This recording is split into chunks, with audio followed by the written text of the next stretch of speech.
अस्सलाम वालेकुम। पिछली वीडियोस में जैसे मैं आपको बताता रहा हूँ कि मैंने जो ये वीडियोस का सिलसिला शुरू किया डिजिटल मार्केटिंग से रिलेटेड, इसमें मैं वो पॉइंट्स को कवर कर रहा हूँ जो आम तौर पर कवर नहीं किए जाते या अवॉइड कर दिए जाते हैं, जिस वजह से आपकी सारी टेक्निकल सेटिंग्स ठीक होने के बावजूद आपको बेहतर रिस्पॉन्स नहीं मिल पाता। उसमें मेनली जो चीज़ें मैंने पॉइंट आउट की हैं उसमें सबसे पहले कस्टमर बिहेवियर है। कस्टमर बिहेवियर की रिसर्च करनी होती है और उससे रिलेटेड जो भी चीज़ें हैं उनको हमें अवॉइड नहीं करना होता। प्लस मार्केटिंग की जो बेसिक्स हैं, डिजिटल मार्केटिंग एक अलग चीज़ है, जो नॉर्मल मार्केटिंग है उसकी जो बेसिक्स हैं उनको भी समझना होता है। और इन बेसिक्स को समझ के और कस्टमर बिहेवियर समझ के, कस्टमर की साइकी समझ के, ह्यूमन साइकी समझ के, साइकोलॉजी समझ के आप अगर अपनी टारगेट सेटिंग्स करेंगे ऑडियंस की तो उस पर आपको बहुत अमेजिंग रिस्पांस मिलेगा। और मैं पहले बताता रहा हूँ कि ये वो चीज़ें हैं जो मैं प्रैक्टिकली इम्प्लीमेंट करता रहा हूँ और उससे बेनिफिट लेता रहा हूँ। टेस्टेड हैं, प्रैक्टिकल यूज़ की हुई स्ट्रेटजीज़ हैं जो मैं आपसे शेयर कर रहा हूँ। तो उसी कॉन्टेक्स्ट में आज मैं आपके साथ कस्टमर बिहेवियर से रिलेटेड एक बहुत इम्पॉर्टेंट पॉइंट को कवर करूंगा, जो पॉइंट है कस्टमर सर्विस। आप अगर डिजिटल मार्केटिंग कर रहे हो या आप ई कॉमर्स स्टोर चला रहे हो, आपकी कस्टमर सर्विस जो है वो बिल्कुल बेस्ट होनी चाहिए। नॉर्मल या बेहतर नहीं, बेस्ट होनी चाहिए। कि जो कस्टमर की साइकी होती है, जो एक इंसान की साइकोलॉजी होती है, उसको दूसरे एंड से कोई सपोर्ट चाहिए होती है, कोई ह्यूमन सपोर्ट चाहिए होती है।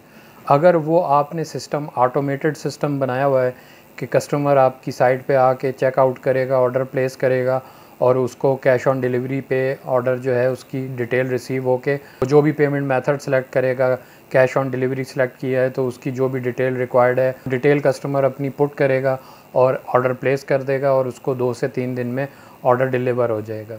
तो ये तो एक ऑटोमेटेड सिस्टम है, लेकिन क्लाइंट या कस्टमर ये चीज़ एक्सपेक्ट नहीं कर रहा होता। कस्टमर ये चाह रहा होता है कि अगर उसने किसी जगह ऑर्डर प्लेस किया है या ऑर्डर प्लेस करने के लिए इनिशियल इन्फॉर्मेशन ले रहा है, वो कस्टमर की साइकी होती है कि वहाँ से कि दूसरी साइड से मुझे कोई ह्यूमन रिस्पॉन्स मिले। जिसका मतलब ये है कि अगर कस्टमर ऑर्डर प्लेस करता है, इस मोमेंट में आपकी कॉल जानी चाहिए कस्टमर को, आप उससे वेरीफाई करें name, address and cell number, वो कंफर्मेशन आप करेंगे जिससे कस्टमर को भी ये फील होगा कि कोई ह्यूमन है दूसरे एंड पे जो ये सब कुछ डील कर रहा है, ये कोई ऑटोमेटेड सिस्टम पे नहीं लगा हुआ। उससे कस्टमर के माइंड में ये डाउट भी आता है कि एक ऑटोमेटेड सिस्टम चल रहा है, मैंने ऑर्डर प्लेस कर दिया है, अब पता नहीं जो प्रोडक्ट मुझे रिसीव होगा उसमें कोई डिफेक्ट ना हो, उसमें कोई चेक करने वाला है या नहीं। इस तरह की चीज़ें कस्टमर के माइंड में चल रही होती हैं और आप इस चीज़ को माइंड में रखते हुए आप एक दफ़ा कैंपेन बना के देखें या कस्टमर सर्विस को इम्पोर्टेंस दें, उसके बाद आप रिज़ल्ट देखें कि कितना अमेजिंग रिज़ल्ट होगा।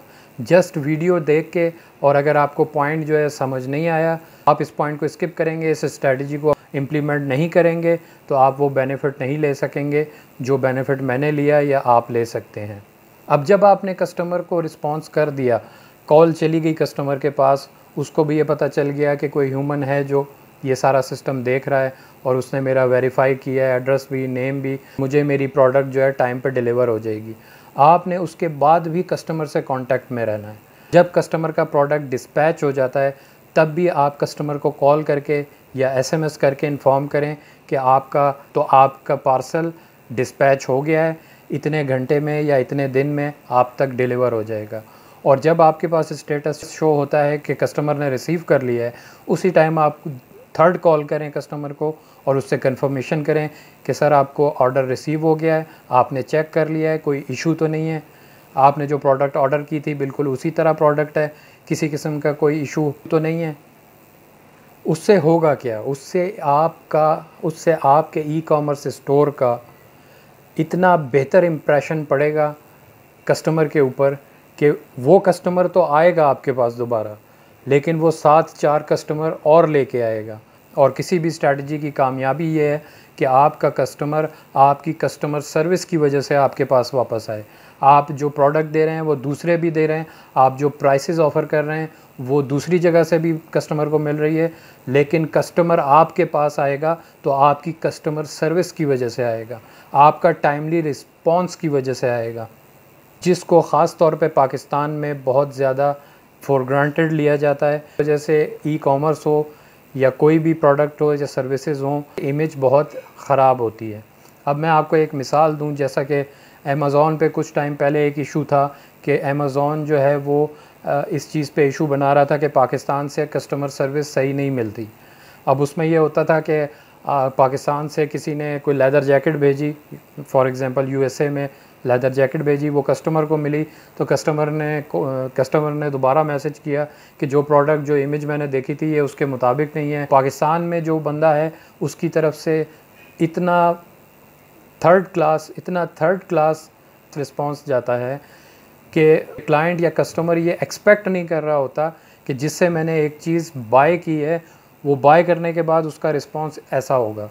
वो प्रोडक्ट सेल की है, वो जस्ट ये आपको कहता है कि उसको पेमेंट रिसीव हो गई है, ऑर्डर कस्टमर तक पहुंच गया है, उसके बाद वो कोई भी बहाना बना के उसको इग्नोर कर देता है कि जी प्रोडक्ट आप तक पहुंच गई है, आपको यही इमेजेस दिखाई थी, या 100 एक्सक्यूज़ेस हैं आप वो पेश कर देते हो, लेकिन आप ये नहीं सोचते कि उससे आपका कस्टमर जो ख़राब हुआ है वो रिटर्निंग तो आप छोड़ दें, वो 4 और कस्टमर को ख़राब करेगा, 4 जगह पे आपके लिए रिव्यूज़ देगा। आजकल सोशल मीडिया पे कोई बात छुपती नहीं है। आप अगर कोई सर्विसेज सही नहीं प्रोवाइड कर रहे या किसी चीज़ में फ्रॉड कर रहे हैं तो वो आप 1 दफ़ा कर लेंगे, 2 दफ़ा कर लेंगे, तीसरी दफ़ा नहीं कर सकेंगे। तो ऑनेस्टली काम किया करें और कस्टमर सर्विस पे फोकस किया करें। अब जैसे मैंने आपको ये मिसाल दी है, एक और मिसाल ये है कि अगर बाहर की किसी कंट्री में आप हों और आप अगर किसी जनरल स्टोर पे जाके आप कोई ड्रिंक निकाल के पीते हैं, कोई जूस आप फ्रिज से निकाल के पीते हैं और आपको उसका टेस्ट पसंद नहीं आता और आप पीने के बाद कहते हैं कि ये टेस्ट मुझे अच्छा नहीं लगा, तो आपको वो काउंटर पे आपकी पेमेंट वापस कर देते हैं और अपोलोजाइज़ भी करते हैं। क्या आप सोच सकते हैं कि पाकिस्तान में इस तरह का कॉन्सेप्ट होगा? हाँ, ये बात बिल्कुल दुरुस्त है कि वहाँ पे जो ये सिस्टम इम्प्लीमेंटेड है उसकी रीज़न ये है कि वहाँ पे जो नेशन है उसको भी उन्होंने उसी तरह ट्रेन किया हुआ है। अगर इस तरह की फैसिलिटी कोई दे रही है कंपनी कि अगर आपको टेस्ट पसंद नहीं आता तो आप चीज़ यूज़ करने के बाद अपनी पेमेंट वापस ले लें, उसके लिए कंपनीज़ ने अलग बजट फ़िक्स किया होता है। और ये सर्विसेज अगर ऑफ़र कर रही है कंपनी तो उसको पता है कि यहाँ पे जो लोग हैं वो इसका नाजायज़ फ़ायदा नहीं उठाएंगे, इसको मिसयूज़ नहीं करेंगे, इसका गलत फ़ायदा नहीं उठाएंगे। अगर कोई जेन्युइनली अगर उसको टेस्ट पसंद नहीं आया तभी वो ये रिव्यूज़ देगा कि मुझे टेस्ट पसंद नहीं आया, या प्रोडक्ट में उसको कोई प्रॉब्लम फेस करनी पड़ी होगी तभी उसने ये रिटर्न किया या ये रिव्यूज़ पास किए कि मुझे ये प्रोडक्ट पसंद नहीं आई। तो ठीक है, वो एकदम से तो सिस्टम यहाँ पे इम्प्लीमेंट नहीं हो सकता, लेकिन एटलीस्ट जितना हम कर सकते हैं कस्टमर सर्विस को बेहतर बनाने के लिए वो करना चाहिए। अब डिजिटल मार्केटिंग में इसका क्या काम है कि जब आप डिजिटल मार्केटिंग में स्ट्रैटेजी बना रहे हैं तो वो बनाने से पहले आपको कस्टमर से इंटरेक्ट करना चाहिए।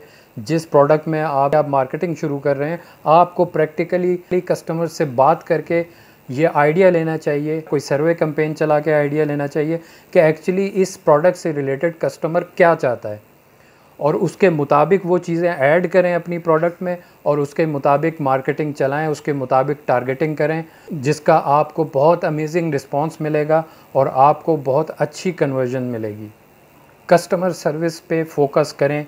कस्टमर सर्विस की है सक्सेस की, कस्टमर सर्विस की है सक्सेस की। बेशक आप डिजिटल मार्केटिंग कर रहे हो या आप ई कॉमर्स स्टोर चला रहे हो, ये एक कामयाबी की है जो मैं आपको बता रहा हूँ। इसको आप समझें, इसको पहली बात आप समझने की कोशिश करें, इसको अपने माइंड तक पहुँचाएं और इसके बारे में सोचें।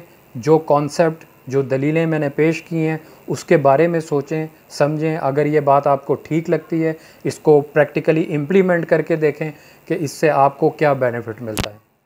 इस टॉपिक से रिलेटेड कोई मज़ीद क्वेश्चन हो तो आप कमेंट में पूछ सकते हैं। नेक्स्ट वीडियो में मुलाकात होगी आपसे। अल्लाह हाफ़िज़।